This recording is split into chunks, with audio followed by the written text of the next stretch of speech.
Listen up, bro. It's the legendary Kurt Nice. Kurt Nice, no doubt. That's the original concept too. I've never seen anything like it.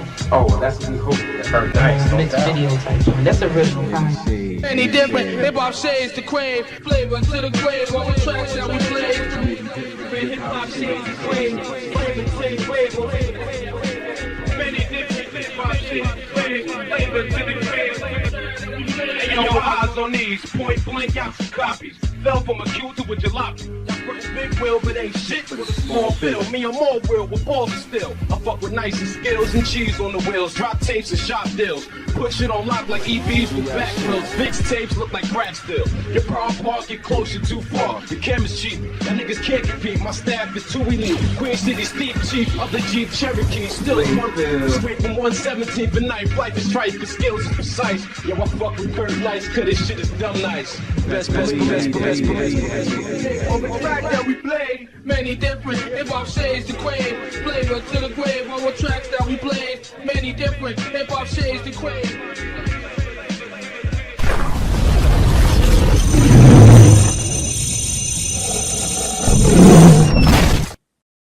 DMC, but you know we'll be behind D with the M plus B. 10 pound be getting down plus. What's your name again? I forgot it. It's something like Greg, but it's the nice on the end. Coming through shades of hip hop, perfection you see every time. So pick up this tape inside the stores. Word up, the #1 video mixtape. So word up. Definitely shades of hip hop. It's definitely in the house of South Liverpool.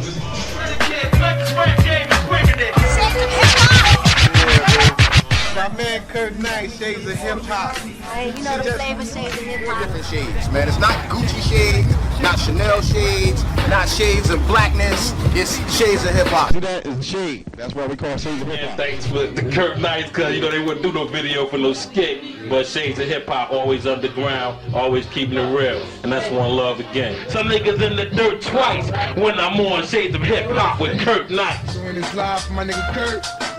Now, man, shades of hip hop. Shades.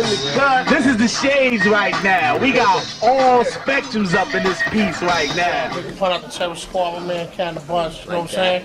Shades of hip hop, you know what I'm saying? Keep it real. Shades of hip hop. That shit is fly. You need to use that. Drop to the tip top, you know what I'm saying? Shades of hip hop. Word up, Shades of hip hop. Time for a tape. Speaking of which, Holly Side, 1998, John Forte, Shades of hip hop, and I love all y'all.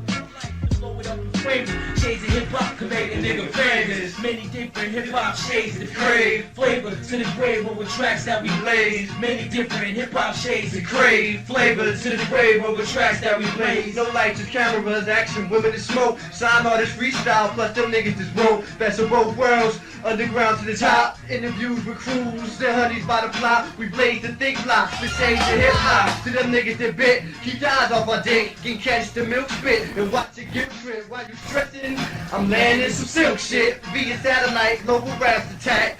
Visual tracks, putting shades on the map. Stat for 9-9, Malgall, fade to black. Fade to black, yeah. Many different hip hop shades to crave. Flavor to the grave over tracks that we blaze. Many different hip hop shades to the grave over tracks that we blaze.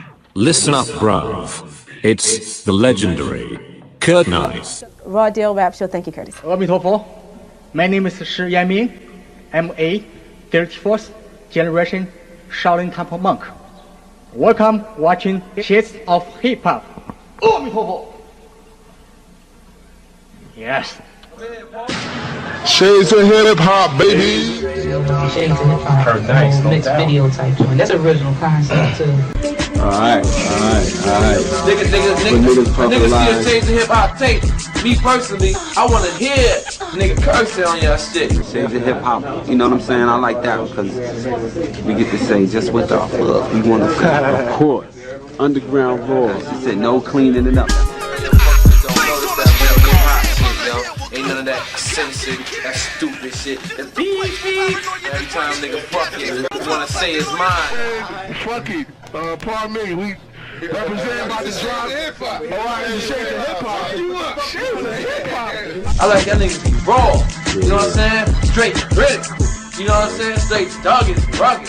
I I like it. Yo, what up, what up, what up? This is Big Rup, 1/2 of Helter Skelter, 1/5 of the Fab Five, with my nigga Aguilar, 8 off this ass. Yo, I mean, like, yo, it's like, yo, shades of hip hop, you know what I'm saying?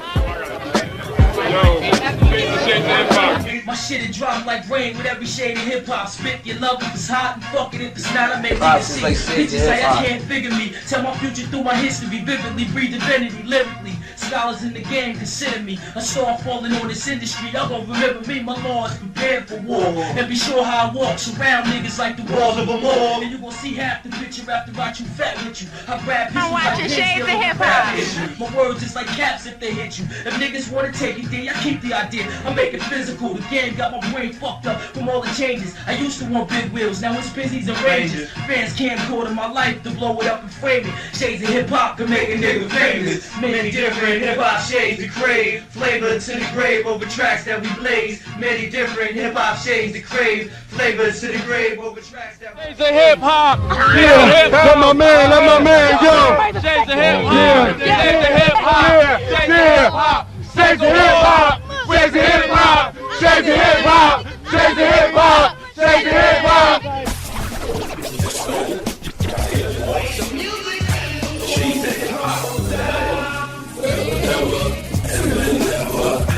Hip hop. Shades of hip hop. That's it. Freestyle? Yeah, if you want. Hey yo, you got the camera lens on that or it's good? It's good, man. It's good. Oh, okay, my bad. Hey yo, it's the Funk Flav, Mickey Mac, you know what I'm saying? AKA the General. Right here, boy, Shades of Hip Hop. Ah, Funk Flav.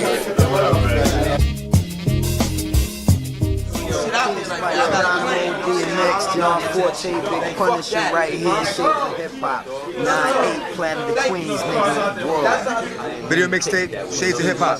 We right here. We right here. We right here, dog. We right here, dog. Where my dogs at? We right here, dog. See, you're supposed to be catching all this, dog. This is the real. You know, you don't want the perform shit, the rehearse shit. Me and DMX, whether jeans or suit on. What? With the lip long. Yes. Get charged what? The X was cool. I had met him a couple times before. He was like, yeah, right, what else is cool? Yeah, dog. Hey, yo. That's my dog.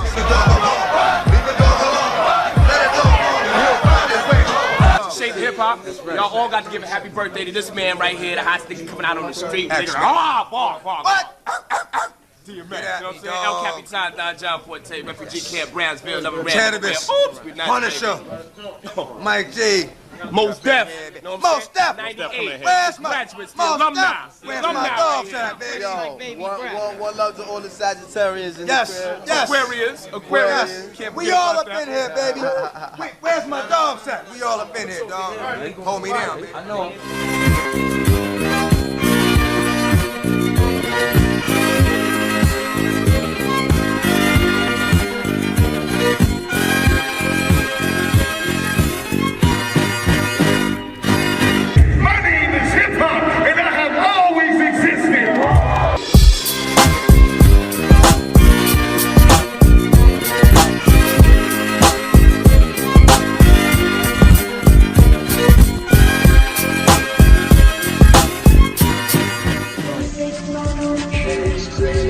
That is real hip hop, you know what I mean? It's that real hip hop, it's like Shades of Hip Hop, you know what I'm saying? Keep that same shit that you known for. Y'all known for motherfuckers getting on y'all shit and say motherfucker, fuck shit, bitch, motherfucker, suck dick. Y'all known for that shit, you know what I'm saying? Alright.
something about pagers constantly beeping.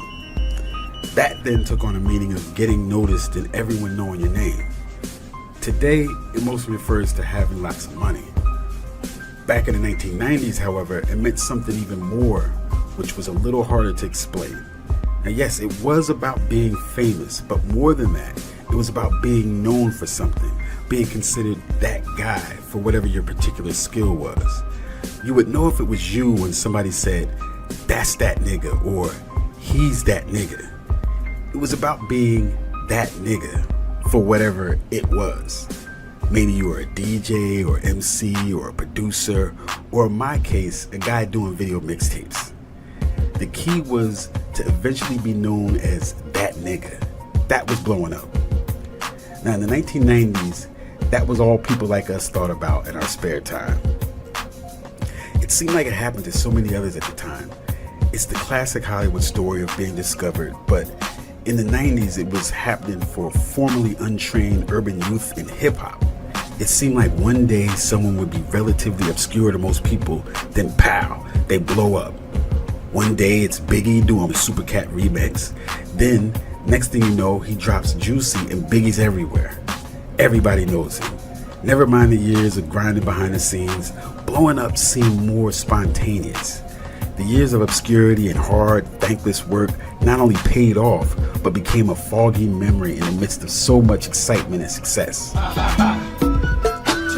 Blowing up embodied the shiny side of fame, the recognition, the accolades, the monetary rewards, and upscale access.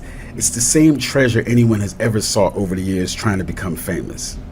And again, like the classic Hollywood story, one day some waitress is trying to break into show business and the next day she's Marilyn Monroe or somebody. The only difference was that in the 1990s, our own art form, hip-hop, not Hollywood, was making it possible to blow up. That was something new. Hip-hop content started to make a lot of money for all levels in the business, from the producer and the record company to artists and even bootleg music distributors. Hip-hop products were a source of stable income for retailers and producers starting in the 1990s, and it seemed like anybody could get a piece of the action. We had our own niche too.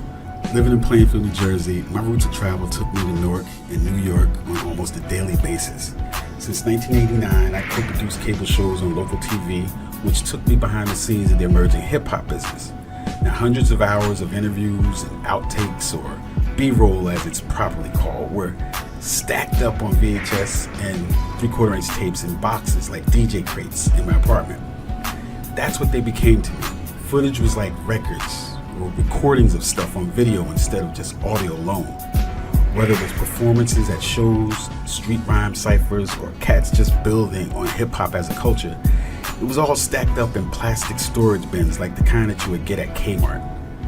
It was all documented recordings in boxes of videotapes stacked up in my one-bedroom apartment.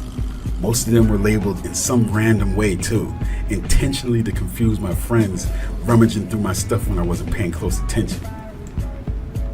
DJs back then used plain white labels on records so people wouldn't know what they were spinning. That way, other DJs wouldn't be able to copy their playlist of music. They would have to go search for the music themselves. That's what made a DJ exceptional, the catalog of exclusive and obscure records in their crates. DJs used to be extra secretive about their samples too. They would white label a record with some ill-ass vocals or instrumentation on it and maybe label it number 4 or dope beat number 4, just to throw people off. My system of labeling came from that perspective. Friends of mine would question and casually rummage through tapes as we talked and smoked while I edited in my home studio. That was where the idea for Shades of Hip Hop video mixtapes came from.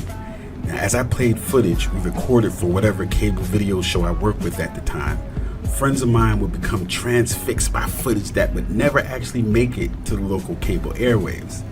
The best stuff, it seemed, was the stuff that was too raw for cable TV. There were guidelines against coarse language and weed smoking for one, and two, people were not accustomed to watching hip-hoppers sitting around smoking and building about hip-hop or just talking shit. It wasn't flashy enough. People wanted to see expensive videos or exclusive performances, And yes, we had that too. That's what we showed on the cable shows across New Jersey on all the major cable networks. Back then it was Store Cable, TKR Cable, and one or two other ones which all ended up being bought by Comcast Cable. I was ugly because niggas were scared to look at me. I started reading. On those cable networks, we aired the footage most people knew me for. I was the guy going around to different New York and New Jersey clubs back in the 90s doing local cable shows just like Yo MTV Raps or Rap City or Video Music Box used to do. Because of our proximity to New York, we got some of the hottest footage of hip-hoppers from small clubs on the underground. We taped press days and behind-the-scenes stuff like you would see on an Entertainment Tonight show for actors and rock musicians. But our footage wasn't as glamorous. Our footage was more raw, made on cheaper cameras with less expensive lighting too. But that was okay for hip-hop fans. Hip-hoppers in the early 1990s especially looked kind of grimy. Some of us who had grown up during the transformation of hip-hop culture from obscurity saw the power this new culture possessed. Other people who wished to capitalize on the growing financial power of rap music recognized the strength of the culture for its ability to generate money. On one level, hip-hop music was trying to floss its financial success and on the other, maintain a hard-edged underground credibility in the street. Hip-hop had already made its distinction from rap with the whole MC Hammer, Vanilla Ice era and the phrase, rap is something you do, hip-hop is something you live, which was coined by KRS-One. The footage me and my friends liked was on the hip-hop side of the equation. Because of that, I had to be careful about showing my friends some obscure, ill-ass footage of so-and-so MC kicking a verse at some badly lit hole-in-the-wall club somewhere that was never actually going to get shown on cable. Sometimes, those tapes would come up missing if they were too obviously labeled. They would be like, "Oh, Jackson, you were never going to use that footage for anything anyway." That's the admission I would get back after hours of delving to the bottom of some deep argument about missing videotapes. So I started to rethink the situation and cut them off before they got curious. I decided to put the hot segments we all seemed to like on one videotape. Then, if friends wanted to borrow a tape, I could let them, or better yet, they could just buy it for $10 and they wouldn't have to give it back at all. This was back when a good videotape could cost $4.99. So $5 worth of hot shit was a complete bargain, including the tape, especially when no one else had the footage. This was all the stuff that would never be on cable TV anyway. It was raw, uncensored, unscripted, and real life everyday reality, something you really didn't see on TV much back then. By 1992, when The Real World debuted on MTV, we had already been mimicking Ralph McDaniel's Video Music Box by taping in all the local spots around New Jersey and then airing it on local cable. However, most of that footage never aired on cable. But in 1995, clips of it were brought back for our first official video mixtape for Shades of Hip Hop called Trains to Newark NYC. Now on that tape, Trains to Newark NYC, which was actually a videotape because it was on VHS, was footage from 1992 when we caught a wicked in-store session with Duck Down's first group, Black Moon, which was comprised of Evil D, Buttshot Shorty, and the 5 Foot Accelerator with Drew Ha. So we in New Brunswick right now. We're here with my man Drew, who happens to be... One of the most helpful aspects to underground video was the presence of independent video rental stores. Videotape rentals used to be a lucrative business in the 1990s. You wouldn't know that looking around today, but at one time, video rental stores were more popular than bookstores or video arcades. Before the heydays of Blockbuster Video, mom and pop video stores were a treasure trove of obscure and rare movie titles. Because again, there was no YouTube, no streaming services, and nothing for you to just watch movies at your house unless you owned a copy of it or you rented it. At independent video stores, managers were able to purchase their own product at the full retail cost, then rent the tape to people as many times as they wanted while charging whatever they wanted. So because of that, some first-run hit movies used to retail for up to $100 per copy on VHS, and then they would rent it for $5 for 2 days before you had to pay a $1 to $2 a day late fee. Now, movie distributors knew stores would get a heavy return off the rentals and were easily able to get over $50 per tape if they had name brand actors and Hollywood budgets for their movies. The way the stores were set up was very helpful too. The different sections would help guide you to a film you had never heard of or one you hadn't seen in a long time. Unfortunately, there was no real section built for us most of the time. Our projects weren't movies or musicals, and there was no such thing as a music video section because nobody had tried to sell their videos for the most part yet. Most of the time, our tapes had long periods where it was just talking with no music videos at all. There would be music as background track, but a lot of it was just interviews and studio sessions. This placed us where we needed to be though, which was in the documentary section. Unlike most documentaries at the time, ours wasn't about history as much as it was about history in the making. Our documentaries were about current history as it was being written. Shades of Hip Hop was what we call an urban culture video mixtape documentary. In effect, it was like a reality show about underground hip hop through the eyes of some video guys from New Jersey. We just called it Shades of Hip Hop.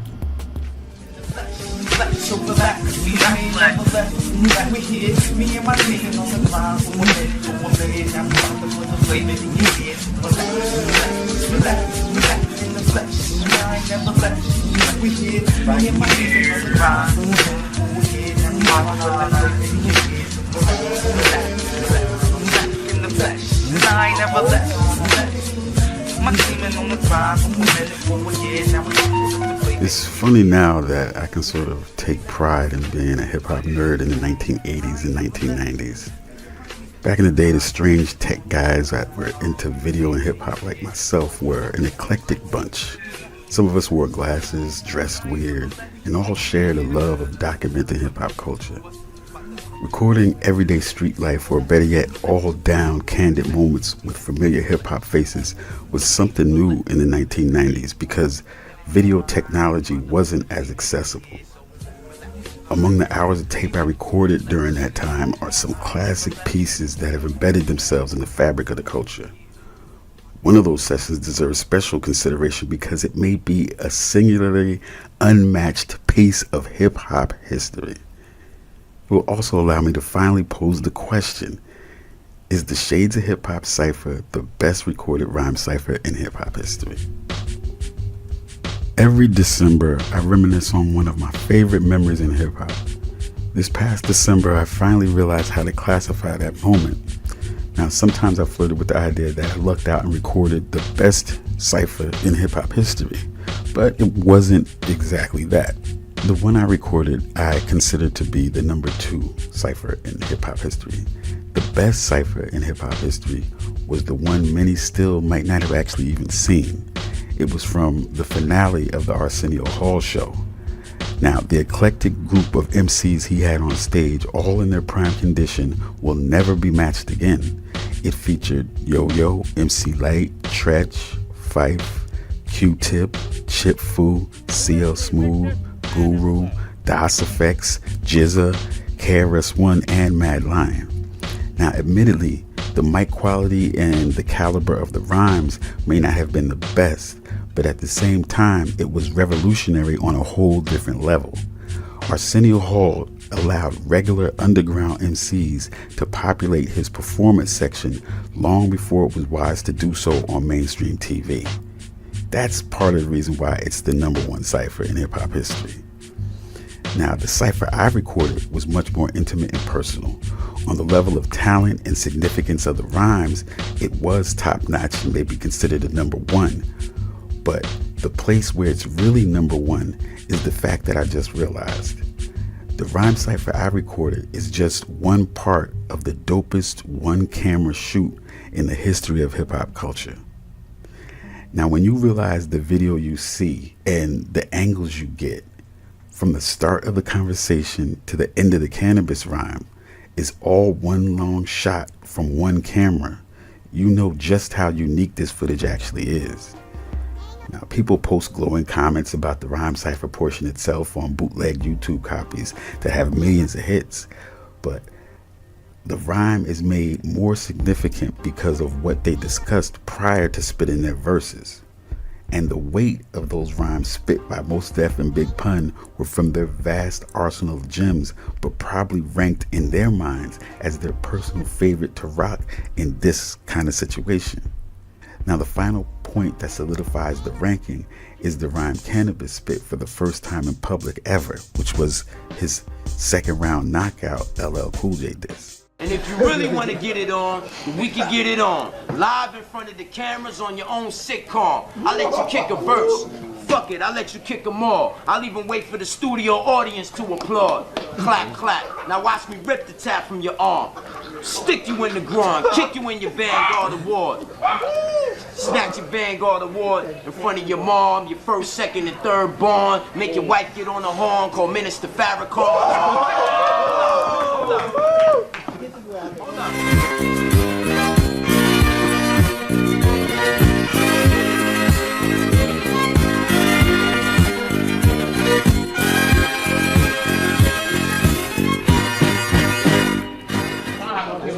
Exactly, it's a work. It's not like, hold up, I ain't sound like that on the corner studios out all over. We do it. You can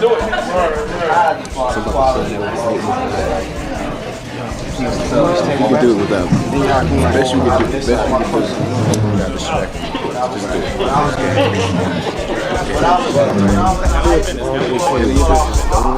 Just do it. Because like when I first tried to do actually I've done some bros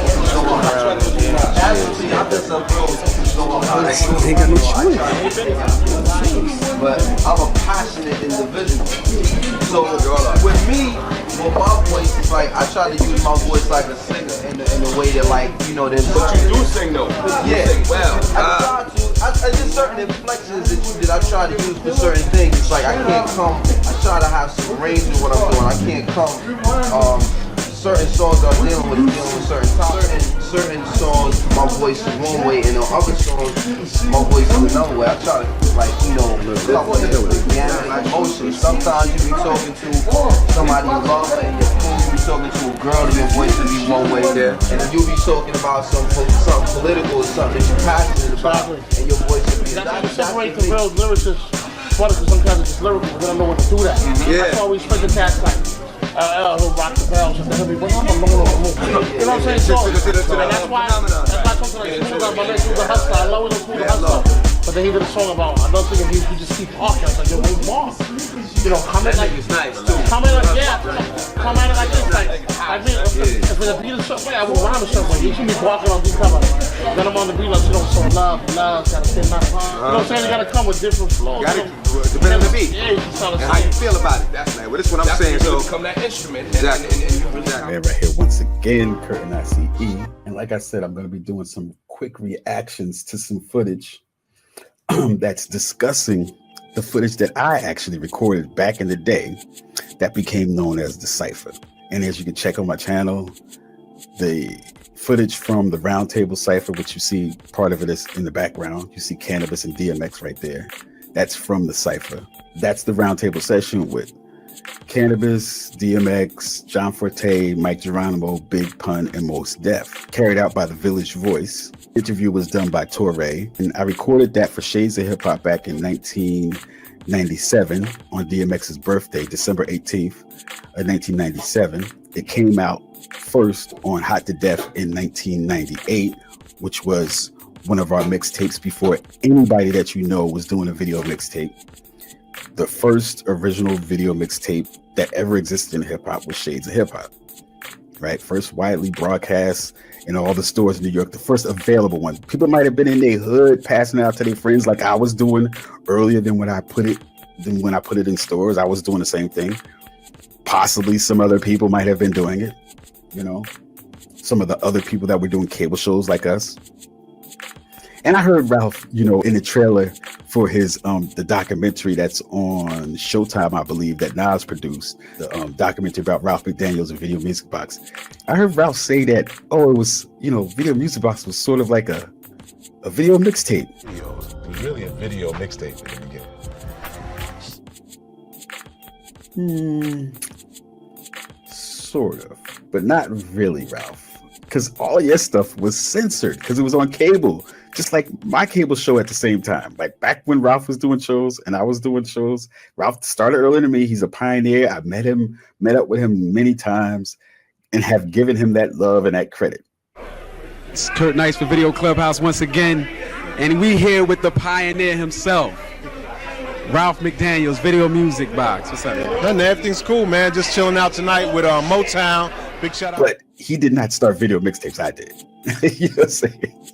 I actually started Video Mixtapes with Shades of Hip Hop. That was the first official, and still to this day, the best video mixtape that ever existed in hip hop. The first and the best. Shades of Hip Hop, Video Mixtapes. And that's what it used to say on the cover. It used to say Shades of Hip Hop, Video Mixtape Documentaries. Because there was no such thing. So the only thing, so to get it into the video store, I had to put on their documentary too, so that they would put it in the documentary section and not check the rating, like the R rating and stuff, because we always had X-rated material on our tapes. So I was like, put it in the documentary section next to Faces of Death and Tommy and stuff like that, like music documentaries and just documentaries and weird shit. That's what Shades of Hip Hop used to be when it first came out, until it got real big, and then they started putting it up into the new release section, you know, with like multiple. And I wish I had pictures of this, man. That's one thing I wish I had pictures of, like going into a video store and seeing like a whole couple of shelves, maybe even a whole wall of Shades of Hip Hop catalog in the new release section. But here we have on Talib Kweli's show, getting back to the Cypher, Talib Kweli's show, The People's Party, he brought on John Forte.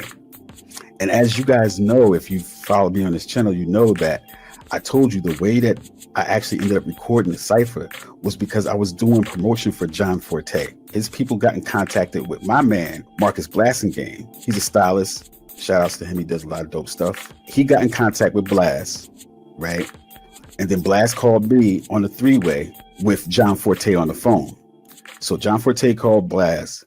Blast called me. So now we're all on a three-way. And he's like, yo, I want to do some promotion. I want to be on Shades of Hip Hop. I'm about to come out with an album. This is the end of 1997, going into 1998. That's when he was about to drop his debut album. All right. He was working with the refugee camp and all of that.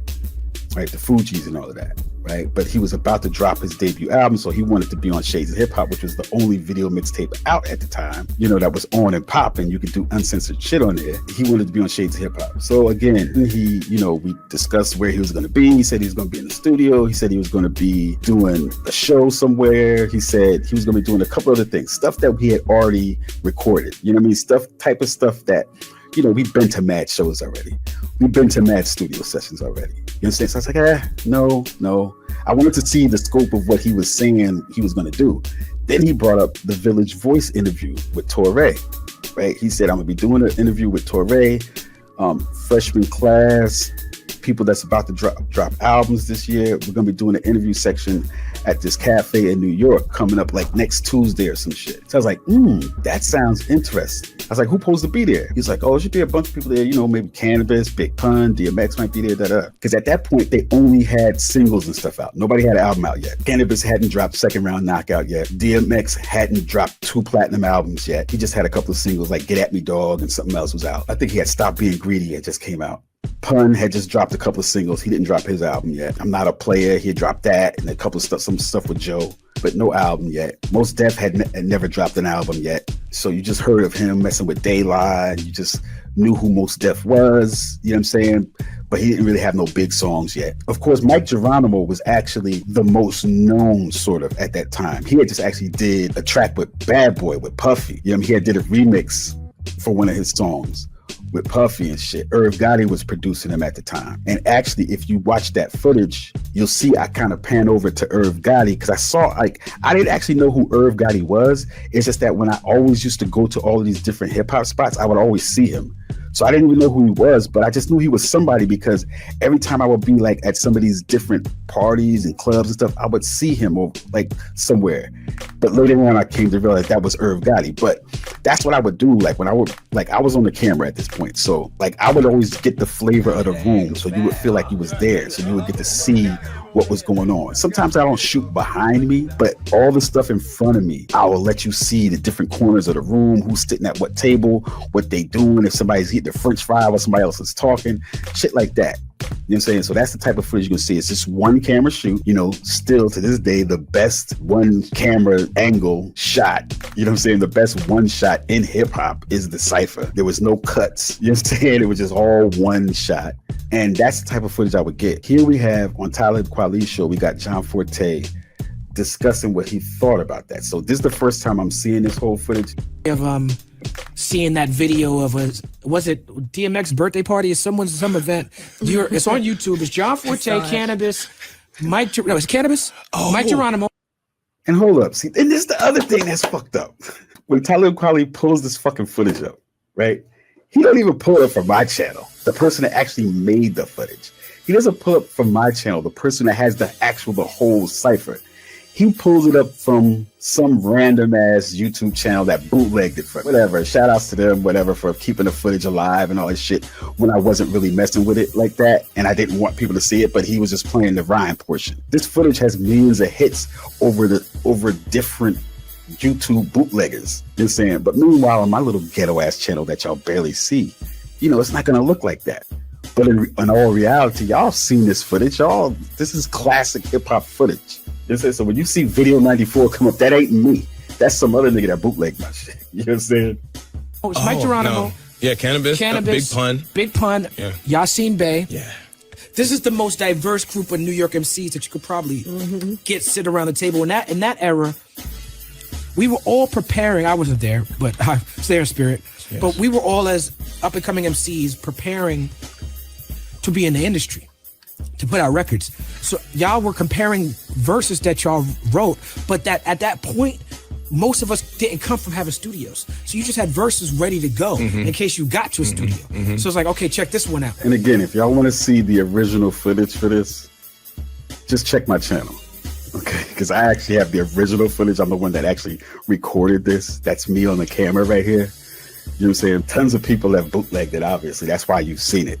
You know, so that's why I don't fully hate, because, you know, that's how, like, it got out to a wider audience than people would have ever seen it just from me. You know what I'm saying? Because people that really grind more and be on here for the views and stuff like that, you're going to see it more from their channel. So shout outs to whatever bootleggers out there that bootleg my shit. It's a very well-written, well-crafted verse that has no placement.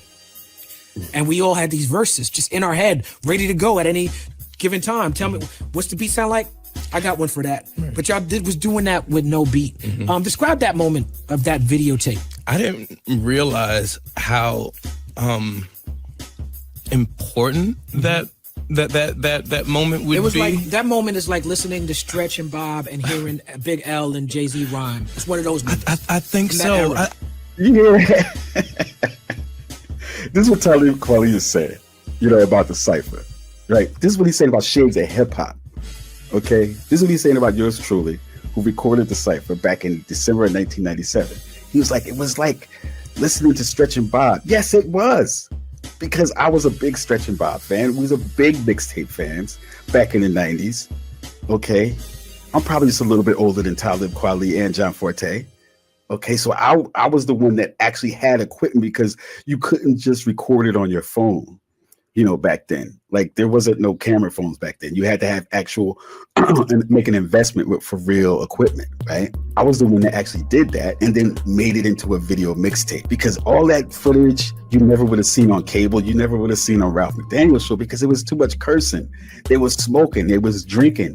We couldn't play that kind of stuff on cable back then. So that's why I started doing video mixtapes, all right? So that people could hear that rawness that they heard on Stretch and Bob. So that people could hear that rawness that they heard on mixtapes. So that they could see it. So they could see the atmosphere of what was going on. So that they could feel the vibe and the culture of hip hop. You know what I'm saying? They could see what people was doing out in the street that was listening to hip hop. They could see the artists on the all down situations when they wasn't like even in the studio, or they wasn't on stage somewhere, you know, doing a real professional, like, well, that they wasn't doing an interview, but that, as you see, that wasn't like, that was a newspaper interview. That was an interview for a newspaper. That was a whole bunch of random talking for like an hour. But I was recording the whole thing. That's why you ended up seeing it. This is what Talib Kweli and John Forte think about that Bob and hearing Big L and Jay-Z rhyme. It's one of those movies. I think so. I think so. And so that moment of sitting around with Torre interviewing us didn't really strike me as profound as maybe it is, until I saw people hitting. It was like, oh, people are, they're tagging me in the video and they're tagging the moment, right. and this is and all new with the social media. Like, you're being tagged in this, tagged in this new thing that's bringing you back. And I'm like, oh, I remember that moment, kind of. Yeah, we were smoking cigarettes inside a restaurant, like it was a different time. Old New York. Old New York. Old New York. Like 2 o'clock in the afternoon, maybe even 11. See, I told you about this. And see, look, when I talk to John Forte again, man, I'm going to have to make sure that from now on, bro, when you talk about this footage, take credit for being the reason why I fucking recorded this shit. You said the reason why I recorded this shit. John Forte don't even remember. This nigga was high so many times, and then he got locked up after that. This shit didn't mean nothing to them.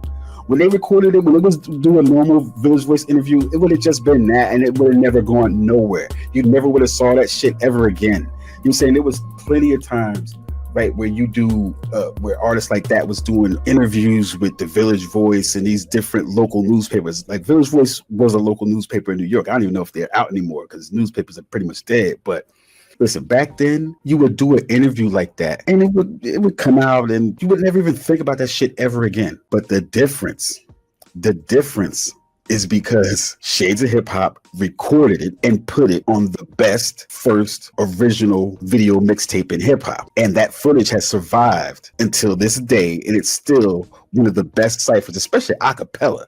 See, that was an acapella cipher. None of these other ciphers are acapella, because a lot of their lyrics can't stand up to being an acapella. It don't sound as dope with no beat. That's how you know who's the rhymers and who's not, because a lot of y'all get mesmerized by the beat and then y'all say something is dope. But meanwhile, what these niggas was actually saying, is what rap was supposed to be about. It's about the lyrics. You say, but again, that moment became something else because it was recorded on Shades of Hip Hop video mixtapes and people bootlegged it. That's the other reason, because people bootlegged the hell out of it and they was playing it because it wouldn't technically have been as big if they didn't bootleg. And then everybody just put that shit on social media and shit. But yeah, John Forte, when you fucking talk about this shit in the future, you're gonna have to take credit for the reason why we recorded the whole shit. The reason why that footage exists is because John Forte called my man that was working with Shades of Hip Hop, Marcus Blassigame at the time, and he called for us to do publicity for him. And that's why I went there, was because of John Forte. Maybe 6 months later to a year later, he got locked up and went to jail for like 7.5 years. You know what I'm saying? So, all that shit became a fond memory. That shit was pushed out of his mind. You know what I'm saying? And we were smoking cigarettes inside a restaurant, like it was a different time. Old New York. Old New York. Old New York. It was like 2 o'clock in the afternoon, maybe even 11 a.m. I don't know, but yes, it was an afternoon. We were drinking and smoking, and we were. It was the afternoon on a Tuesday. It was like an off-ass day. It was a regular, just like little restaurant, Match Cafe restaurant. I don't think they exist no more. They don't. I looked them up, but they don't exist no more. There's a little side cafe. We went to like 4 or 5 other different spots before we even got there, because the other spots was like, hell no, y'all ain't bringing all them Negroes up in here. We got kicked out like of 2 places. And then the third spot, I think, was like, that was the Match Cafe. And then people was in there, and then it was still like the maitre d' and them didn't want us in there. So I slipped the maitre d' like $30, $40. You know what I'm saying? I gave him like $30, $40, like, yo, here, let me turn the light on and just record these cats for about 15 minutes. Now that 15 minutes turned into an hour, but I had already paid the dude. And then if he had started to stop the shit, there was a whole bunch of people up in there already. It would have been kind of ugly. It was a dark ass cafe until I turned my fucking camera light on. That shit was like, I think I had a sun gun at that time. That shit was bright as hell, just so it could light up the whole area. So it was like a nice little cafe, like 2 o'clock in the afternoon and shit, like a lunchtime crowd, business people from New York. It was like Lower Manhattan. You know what I mean? Just all these like a little business crowd in that. And here we come with all these hip hop dudes smoking cigarettes, talking loud, and then rapping and shit. You know what I'm saying? This is back in the 90s. You dig? So it was a different time back there. just like they said. Like we were capable of greatness. Anything. We're going to go to Cannabis talking about the Cypher. All right. On the bootleg, what? I'm sorry. Take me back to that night from that Cypher. Right. Big Pun is one of my favorite ever. I mean, this is a crazy night in hip hop. DMX is there. I mean, you're there. Like, what do you remember about that night and those circumstances from that night? I remember that in that room, tense as it was because of what we all were trying to do in our own lives. We all wanted to come out, make our impacts, plant our flags in the ground, firmly make an impact in hip hop across the world. That's what we wanted to do. We were all American artists, right. Of course, coming from different lineages, right? And then everyone on the cusp of being the next big thing in rap. Right. And then ethnically, it was really spread out all throughout. It was spread out. It was a spread out round table, right? But in spite of how intense it was, what I distinctly remember was, as much as each one of us was willing to go hard with them rhymes and other things to make that statement, there was still complete love in that room. And you can look at it and tell like there was love for each other and respect for each. That's what you didn't see anything jump off in there that was like unbecoming of artists that are kind of like in their freshman role trying to get it popping. Like we showed love to each other in that, and there was no security there. We didn't need any extra. There was no hype man there. There was no squads. Nobody had a whole squad standing outside the door. That much I remember. I remember that there was love in that room, and the love, I think, was probably resonant because of the lyrical miracle ability, right? We all had that ability in there, so everybody respected one another's pen game, and we all knew consciously and subconsciously that we were kind of like all up against the same machine. We weren't up against each other. We were up against the same machine because we were trying to get something from the machine in order to go feed our little huskies and our munchkins and branch out. And once I show y'all the full Cypher, I'm gonna go into the details of what was going on at the time. And although Cannabis says that it was all love, I can point to a few little instances in particular that was a little tense. Like he said, it was a tense situation in there. And when we talk about the Cypher in full, I'm going to go into that more in depth. All right, I'm going to tell y'all what was really going on. You know what I'm saying? I'm going to pause the tape and I'm going to tell y'all what was really going on. I actually really want to do another documentary, Where Are They Now type of thing, and talk about people's careers and stuff that has transpired since we actually recorded that back in 1997. Everybody's life tells a different story, and mine just happens to be filled with a bunch of underground hip hop. My name is Kurt Nice, and I originated the first video mixtape series called Shades of Hip Hop back in the 90s. But some of the dopest experiences I had in hip hop came after that. Now, throughout the 90s, I was a graphic designer that worked for myself and other companies doing event flyers and CD covers and t-shirts and promotion for different artists and event planners. And as things switched from analog to digital, we had to try to give artists a way to promote themselves. So we started using things like Sonic Bids, and people were in the idea of using MySpace, LimeWire, things like that to promote their music. And we even used something called Live 365, which was a 24-hour internet radio station software that allowed you to have your own radio station. So we began doing that down at the store. And as we built this platform for artists to come promote their music, unsigned artists to get seen and heard, we started having building sessions and doing recording in the store, and people would generally like to hang out afterwards. So instead of doing everything at the store, people smoking and drinking and hanging out downtown in Newark, this is in the arts area before it became what it is now with the Prudential building and Rutgers buying the Haynes building. That was just an empty, abandoned building, and then just next to that was a big ass parking lot. It's all new, modernized buildings, and you have the whole center down there that Records promotes the hub down there. But before that, it was just the beginnings of an art community. I developed a lot of cool relationships with all kinds of artists that used to come through the store to hang out or even go down the street to the art supply store, the fabric store, including legendary artist Jerry Gant, who used to be working on a lot of different clothes and stuff at the time. And he also did me that logo. If you tired of the garbage of what these bastards is doing to our culture outside of EO-Dub, how they with the Laffy Taffy garbage do the Superman two-step and it's like BS that they playing on the radio. If you mad, just like if you mad like I am, that there's too many rappers and not enough MCs, you pump that fist in the air. Man, the quicker y'all put your fist up, the quicker I get busy. Let's go, pump that fist in the air. Let's go, pump that fist in the air.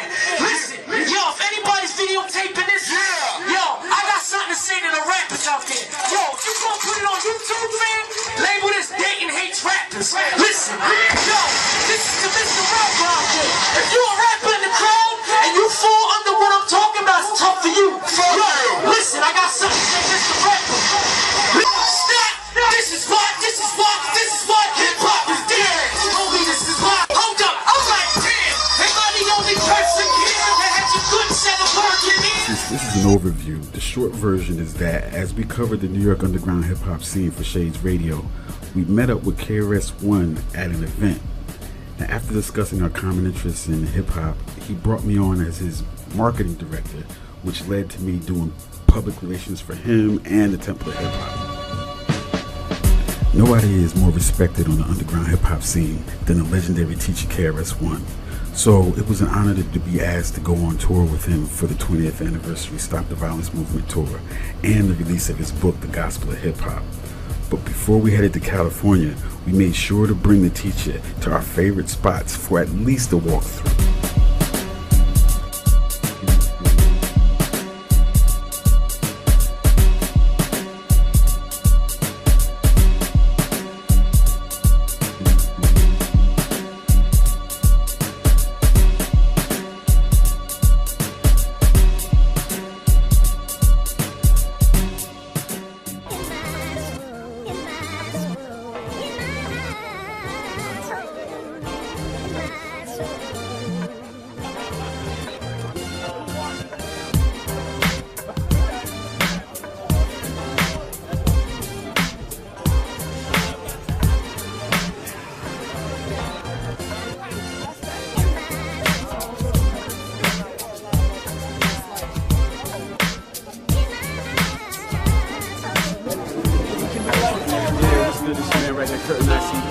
ShadesRadio.com.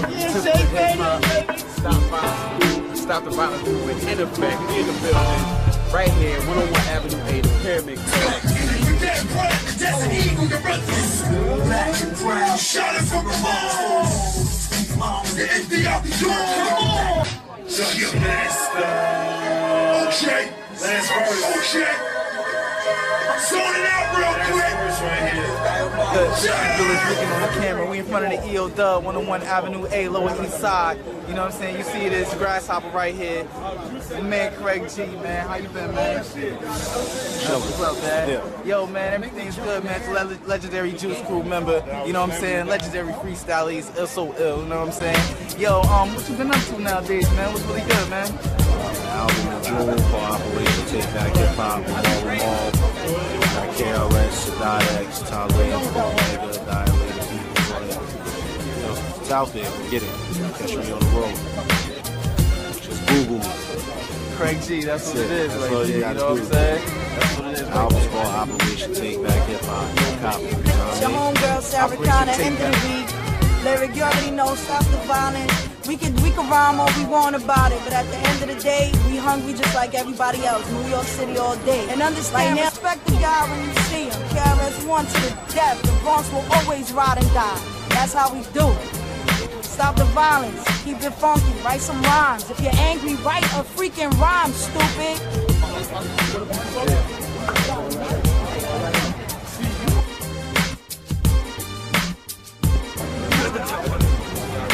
Yo,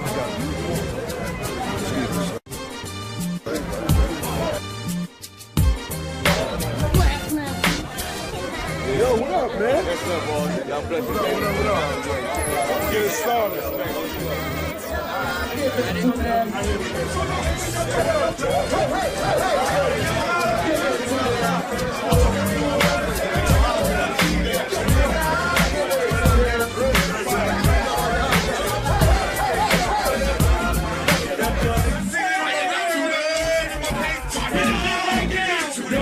I need these monitors up right here. I need more vocals in these monitors, more volume in these monitors.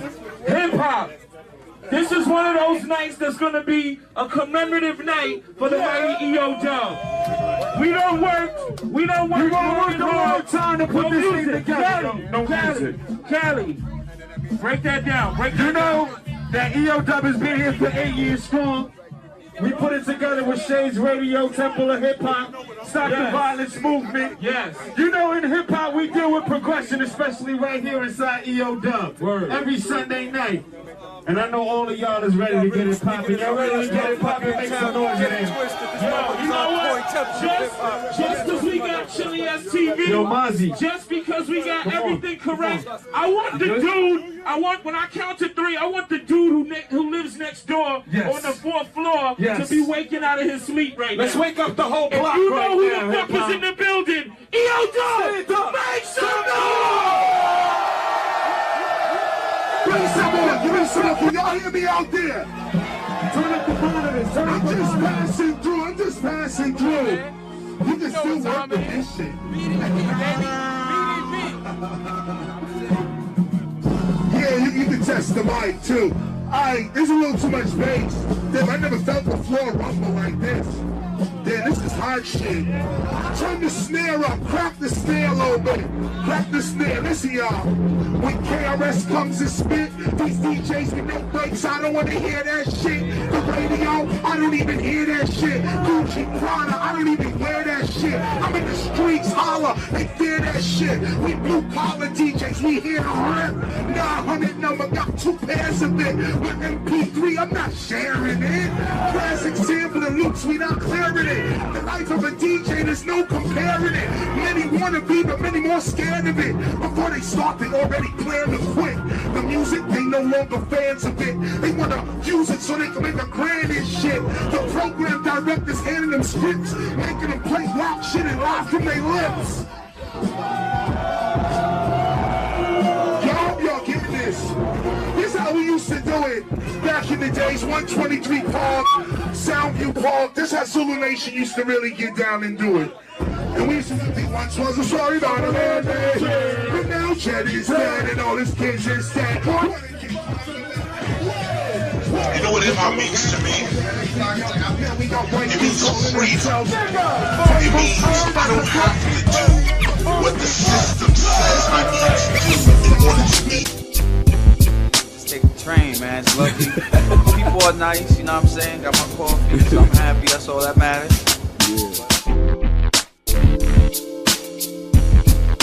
Riding Amtrak, we've been through, I can't even count how many cities.